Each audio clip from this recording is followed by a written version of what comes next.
అందరికీ నమస్కారం. నేను మీ చిరంజీవి. మీరు చూస్తుంది చాణక్య తెలుగు మీడియా. వైసీపీ వారసులు ఇప్పటికీ అరాచక కక్ష సాధింపు చర్యలు కొనసాగిస్తూనే ఉన్నారు. మచిలీపట్నం పోతేపల్లి గ్రామంలో కొల్లూరు రవీంద్ర ప్రచారంలో భాగంగా వెళ్ళినప్పుడు మీరు ఇచ్చిన వాటర్ ట్యాంక్ వల్లనే ఈరోజు మేము మంచినీళ్ళు తాగుతాం అని ఆ రోజున ప్రచారంలో ఒక వ్యక్తి చెప్పడం పెద్ద ఆయన అది మనసులో పెట్టుకుని ఈ రోజున ఉదయం 9 గంటలకు దాడి చేయడం జరిగింది. ఏదైతే వైసీపీ నాయకులు చెప్తున్నారు మా ఇళ్లపై దాడి చేస్తున్నారో, వైసీపీ కార్యకర్తలపై దాడి చేస్తున్నారని చెప్తున్న నాయకులు మరి సైలెంట్గా ఒక పక్క నుంచి వాళ్ళ కక్ష సాధింపు చర్యలు కూడా ఏమాత్రం ఆగకుండా కక్ష సాధింపు ధోరణిలోనే ముందుకెళ్తున్నారు. వాళ్ళు ఊరుకున్న వాళ్ళ వారసులు మాత్రం ఊరుకునే పరిస్థితులు అయితే మచిలీపట్నంలో కనపడట్లేదు. అదే విషయంపై ఏదైతే గాయపడ్డ వ్యక్తులను మనం అందుబాటులో మచిలీపట్నం ప్రభుత్వ హాస్పిటల్ అయితే మనకు అందుబాటులో ఉన్నారు. వాళ్ళని అడిగి తెలుసుకుందాం అసలు ఏం జరిగింది ఏంటి అనే విషయాన్ని. నమస్తే, చెప్పండి. నా పేరు న్యూస్ అండి కల్లండి. నేను వరందపాలెం 3వ వార్డు అండి. మా నాన్నగారు రిటైర్డ్ గవర్నమెంట్ ఎంప్లాయీ. ఆయన డిఆర్డిఏలో పనిచేశారు. యాక్చువల్గా ఏంటంటే కొల్లూరు రవీంద్ర గారు క్యాంపెయిన్ కోసం 3వ వార్డులోకి వచ్చారు. మా నాన్నగారు ఏమన్నారంటే వాటర్ ట్యాంక్ కట్టారు రవీంద్ర గారు, అది మీ పుణ్యమేనండి, ఇవాళ మంచినీళ్ళు తాగుతున్నాం, లేకపోతే రోజు వాటర్ ట్యాంక్ దగ్గర మేము ఉండేవాళ్ళం అండి, మీ పుణ్యమేనండి అన్నారు. అని నాన్నగారు పక్క వచ్చారు. పక్కన నాయకులు ఏంట్రా నువ్వు రవీంద్రకి ఏంట్రా సపోర్ట్ చేస్తావు, రవీంద్రకి ఏంట్రా అని చెప్పేసి నాన్నగారిని దాడి చేశారు. ఆల్రెడీ యాక్చువల్గా దాడి చేశారు. అది కొంతమంది పెద్ద మనుషుల వల్ల మళ్ళీ ఇదైందండి. ఇవాళ పొద్దున బక్రీద్ పండుగ అండి. నాన్నగారు పొద్దున మసీదుకి వెళ్ళారు. మసీదుకి వెళ్ళి వస్తూ ఉండగా వచ్చారు నాన్నగారు. నేనేంటంటే టిఫిన్ తీసుకొని నా తమ్ముడు హ్యాండిక్యాప్డ్, మా అమ్మగారు చనిపోయారు, మేము 3 అన్నదమ్ములు, మా అన్నయ్య చనిపోయాడు, నేను తమ్ముడు నాన్నగారు టిఫిన్ తీసుకుని వస్తానంటే నేను కరెక్ట్గా బండి వేసుకుని వెళ్తుంటే నన్ను కొట్టారండి. ఎందుకు కొడుతున్నారు, దేనికి కొడుతున్నారు ఏంటంటే, ఎరా ఏంటి మీరు ఏంటి వాళ్ళకి సపోర్ట్ చేస్తారా, మీరు వాళ్ళకి సపోర్ట్ చేస్తారా, మీరు నా కొడకలారని చెప్పి నన్ను కొట్టారండి. ఇదిగోండి నా గాయాలు కూడా చూడండి కొద్దిగా, దయచేసి ఇదిగోండి ఓకే. నా గాయాలు ఇదిగోండి, ఇక్కడ కూడా నా గాయాలు జరిగినాయి, ఏళ్ళ మీద కూడా కొట్టారు. అది కాకుండా నాన్నగారు ఏంటంటే, నాన్నగారు ఇంట్లో సేమియా కాసుకున్న బయటకు వచ్చారు. ఏం నా కొడుకుని కొడతారని చెప్పేసి పెద్ద కర్రెచ్చుకొచ్చి నంగిగడ్డ సాయి, నంగిగడ్డ మస్తాన్ బాతు అలియాస్ కుమారి కొడుతుంటే నాన్నగారు నా కొడుకుని కొడతారని చెప్పేసి నాన్నగారు తల మీద కొట్టబోసి చేయి ఎత్తారండి. ఆయనకి చెయ్యి తగిలిందండి. ఇదిగోండి చూడండి, గాయం చూడండి, నాన్నగారు తగిలింది. నేను వెంటనే నాకు దిక్కుదోచిన పరిస్థితిలో ఉన్నానండి. నేను ఏమి చేయాలో తెలియక నేను గవర్నమెంట్ హాస్పిటల్కి తీసుకొచ్చి నాన్నగారిని జాయిన్ చేశాను, అడ్మిట్ చేశాను. మేడం గారు డాక్టర్స్ అందరూ వచ్చి సకాలంలో మాకు వైద్యం అందించారండి. వైద్యం అందించి ఇవన్నీ చేశారండి. ఇదేంటంటే కేవలని ఆడేమో అవుట్సోర్సింగ్ ఎంప్లాయీ అండి. ఇక్కడ మన పంపుల చెరువు వాటర్ పంప్ హౌస్లో ఉద్యోగం చేస్తున్నాడండి. నన్ను ఎవడేం చేస్తాడు, నేను ఏం చేస్తున్నా, ఆడు గంజాయి బ్యాచ్ అండి. యాక్చువల్గా నన్ను ఎవడేం చేస్తాడు, ఏం పీక్కుంటారా మీ చేత నేను చేసుకుంటా అన్నారండి. నాకు దిక్కు తోచిన పరిస్థితుల్లో, నాకు ఇంట్లో ఆడవాళ్ళు ఎవరు లేరు, దిక్కు తోచిన పరిస్థితుల్లో నేను నాన్నగారిని తీసుకుని గవర్నమెంట్ హాస్పిటల్లో జాయిన్ చేశాను. సకాలంలో నాకు వైద్యం అందించారు. కాకపోతే కొంతమంది రాజీ అని అడుగుతున్నారు. నేనైతే రాజీ పన్నండి, నాకు నాన్నగారికి న్యాయం జరగాలి. ఇచ్చేశారు పొద్దున్నే పోలీసులు అయితే వచ్చి కంప్లైంట్ అయినా తీసుకున్నారు. పొద్దున్నే హెడ్ కానిస్టేబుల్ గారు వచ్చారండి.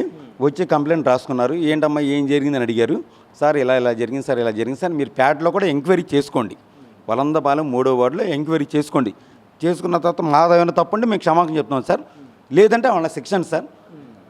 ఎంతోమంది కూడా 3వ వార్డులో వాడి మీద అరాచకాలు జరిగినవన్నీ చాలామంది చెప్తారు. అందరూ స్టేషన్లో కూడా కేసు పెట్టాం ఆల్రెడీ. ఏంటంటే మన హెడ్ కానిస్టేబుల్ గారు వచ్చి రాసుకొని వెళ్ళారండి. మొత్తం వాడి మీద చాలా కేసులు ఉన్నాయి సార్.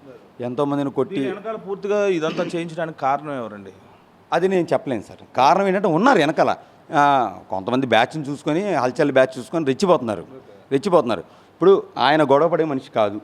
ఆయన రిటైర్డ్ గవర్నమెంట్ ఎంప్లాయీ, డిఆర్డీఏలో పనిచేశారు. 40 ఏళ్ళు సర్వీస్ చేశారు ఆయన. ఇవాళ ఆయనకి మామూలుగా అందరికీ 62 సర్వీస్ పెంచారు, నేను పెంచలా, ఇంతవరకు ఏమీ లేదు, అలాగే ఉన్నారు.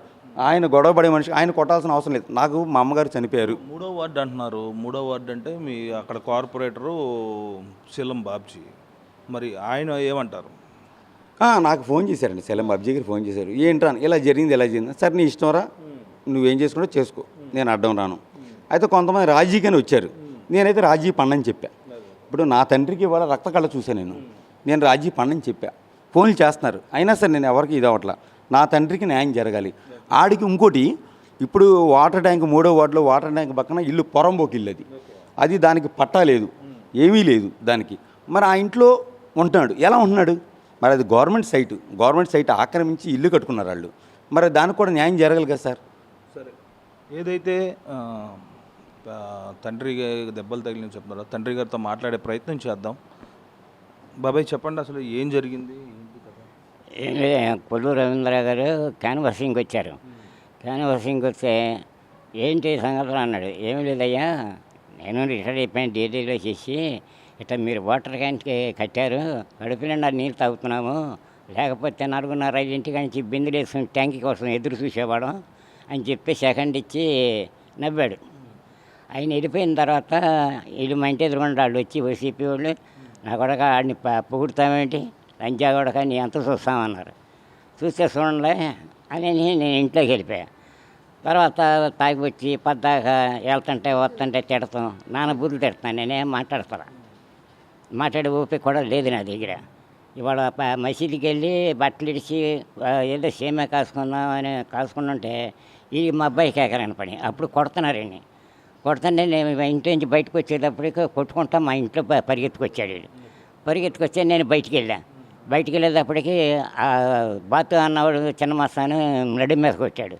నడి మీద కొట్టేటప్పటికి వీళ్ళు వెంటనే రాడ్డు తీసి గొట్టం నడి తినపది నెత్తి మీద పడిపోయేటప్పటికి చెయ్యడ్డెట్టా. అంతకుముందే వికలాంగుడు ఆడిని 2 దెబ్బలు వేశారు. వేసేటప్పుడు వెంటనే చెయ్య పగిలిపోయింది. అయితే పరిగెత్తుకుంటూ వస్తే నేను ఎదురేసాను. మా ఇంట్లోకి వచ్చి కొట్టారయ్యా. మా ఇంట్లో కూడా రక్తం మడుగులు ఉన్నాయి. ఈ కొట్టేటప్పటికి అన్నీ కారిపోతుంటే ఈ చుట్టుపక్కల వచ్చి ముందు ఇమీడియట్గా డాక్టర్ గారి దగ్గరికి తీసుకెళ్ళాలంటే హాస్పిటల్కి తెచ్చి తీసి పడేసారు. వాళ్ళు తాగేసి గంజా ప్యాకెట్లు తెస్తాం, తాగుతాం, తింటాం, ఇదే పని అక్కడ. ఆడు పార్కులో కూడా గంజా ప్యాకెట్లు అమ్ముతాడంట. నన్ను అడిగాడు 2-3 సార్లు కావాలని, నాకు వద్దు అలవాట్లేదు అన్నాను. అది తాగుతాం, తింటాం, ఆయన క్రమంలో తిడతాం. పేటలో వాళ్ళ సంగతి మొత్తం చెప్తారు కనుక్కుంటే. నేను ఒక గొడవలకి వెళ్ళేవాడిని కాదు.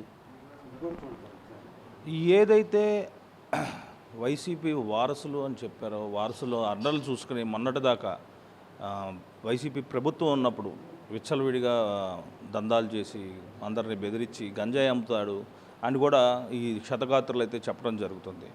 మరి ఇటువంటి వాళ్ళని పోలీసులు కఠిన చర్యలు తీసుకుని వాళ్ళని సరైన శిక్ష పడే విధంగా చూడాలని, మమ్మల్ని రాజీ పడిపోతే ఇంకా మీ చుక్కలు చూపిస్తామని చెప్తూ మళ్ళీ బెదిరింపు కాల్స్ కూడా రావటం అనేది వీళ్ళు భయభ్రాంతులు చేస్తున్న పరిస్థితి. ఇటువంటి పరిస్థితులను ఎట్టి పరిస్థితుల్లో ఉపేక్షించకుండా పోలీసులు సరైన ఏదైతే కేసులు పెట్టి వాళ్ళ మీద సరైన చర్యలు తీసుకోవాలని కోరుకుంటూ కెమెరామెన్ కిరీటితో చిరంజీవి, చాణక్య తెలుగు మీడియా.